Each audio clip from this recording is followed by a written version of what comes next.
Hey, what's up? I'm the Cartoon-theorist YT. I thought after Flight at the Museum and Temple Frogs, things couldn't get any better. But I was wrong. This episode introduces questions that many fans, such as myself, have been asking. The biggest one being, where the FBI at?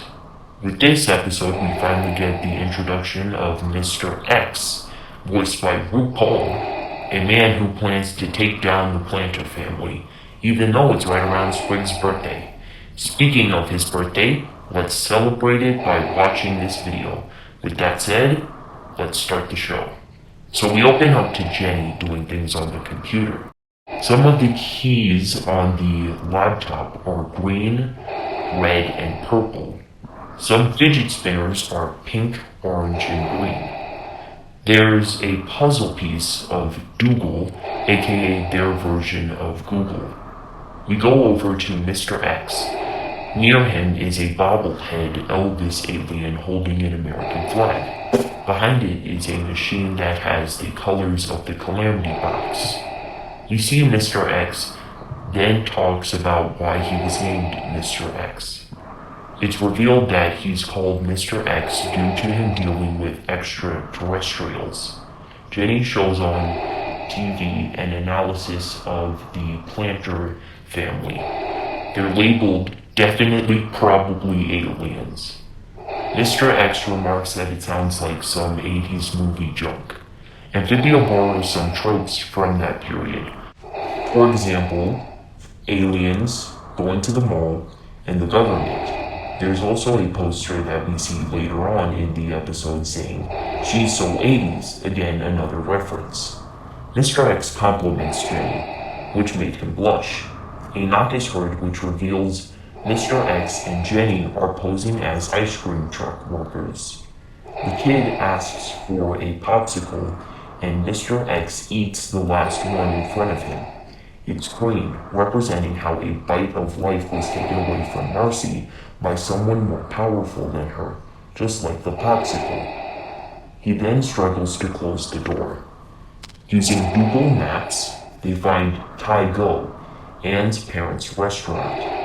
Okay, let's talk about these characters. From these scenes alone, we can already learn some things about Mr. X and Jenny. Mr. X is very bubbly. He also seems to love the idea of extraterrestrials. The design of Mr. X mirrors his voice actor RuPaul. From what we can tell, Jenny is the silent type who gets a lot of work done. In the restaurant, Mr. and Miss Boonchoy are hyped, ready to fight another robot. If you remember the last episode, they helped Anne defeat the robot sent by King Andreas to kill Anne and retrieve a book. It's been nice seeing Anne's parents go from extremely protective to very supportive. Side note, I also see an Uber Eats note. The Planters and Anne go to the movies, which leave Mr. and Miss Boonchoy at the restaurant. Mr. X enters on roller skates, again 80s theme. He speaks Thai. This may seem like a minor detail, when in reality, this means Mr. and Miss Boonchoy can't talk about Anne and the Planters without him knowing. Jenny shows Mr. X that Anne is on the move, and they leave. Anne, Polly, Sprig, and Hop Pop enter the movie theater. They ride past a poster of Boss Dog, a mimic of Boss Baby. There's a poster of Spy Guy 12, aka James Bond. We later see on the poster it says, "He's old now." This could be the guy who we see in the Amphibia Season 3 intro. The same guy who Hop Pop looks like when he puts on his disguise. Perhaps they'll meet by Hop Pop being confused by the press as the celebrity. When they walk into the theater, on the wall you can see Captain Hook.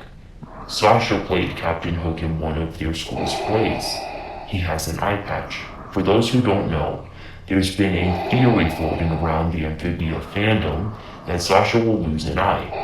There's evidence for this, such as the scratch below her eye, Sasha being next to everyone who has one missing eye in the Amphibia Season 3 intro, and the fact in her school's play she played Captain Hook. In the movie theater, it's so loud that Anne misses the phone call from her parents warning her about Mr. X. By the way, Anne's phone has DANT, a copy of AT&T, but also could stand for Disney Television Animation. Speaking of it being loud, due to his ADHD traits, Sprig has a bit of a sensory overload. Meanwhile, Mr. X is listening to music about aliens as he drives to capture the planters. When Anne's parents try to block him, he goes into traffic mode and escapes. On his screen, we see 191, which could represent the FBI with 911. There's a detail I haven't brought up yet. This is who I believe to be Marcy's brother. Let me explain. We see this boy and his father walk around the theater. Right away, this kid looks like Marcy. But the biggest thing you can notice is that he wears green, which is Marcy's calamity gem color. They haven't really talked about what happened with Marcy. I mean, the hell, she got freaking stabbed right in front of Anne. Anne saw her best friend die. That's not something you can just walk off. In the season 3 trailer, we hear a man say, "Isn't it time to say goodbye to those childhood friends of yours?" In the Amphibia trailer breakdown I did, I mentioned that I think this person is Marcy's dad. I remarked that this could have been from the argument between Marcy and her parents about moving. I predict, perhaps, that once her father says that, that's when she runs away. I have a larger idea for where that story could go, but that's for another video. Speaking of people in the theater, Jenny scans people to find the planners. As Anne answers a call from her parents, her dad accidentally adds Anne's grandma to the call, and we get the classic grandma line.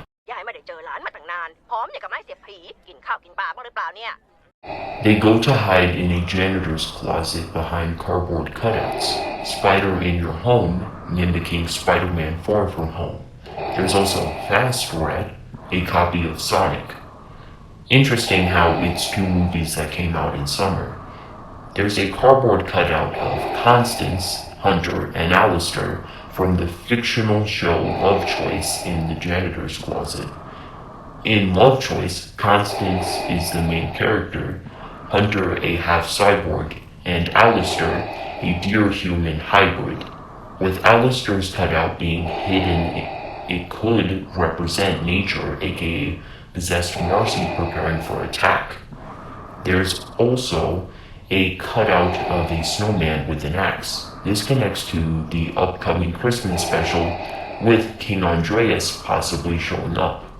They all escape to the bathroom. Just as the FBI surrounds them, the lights go off. They escaped. When Anne finds her parents, they discuss their plan, which was slowing down the police, buying frogs, and shutting off the power.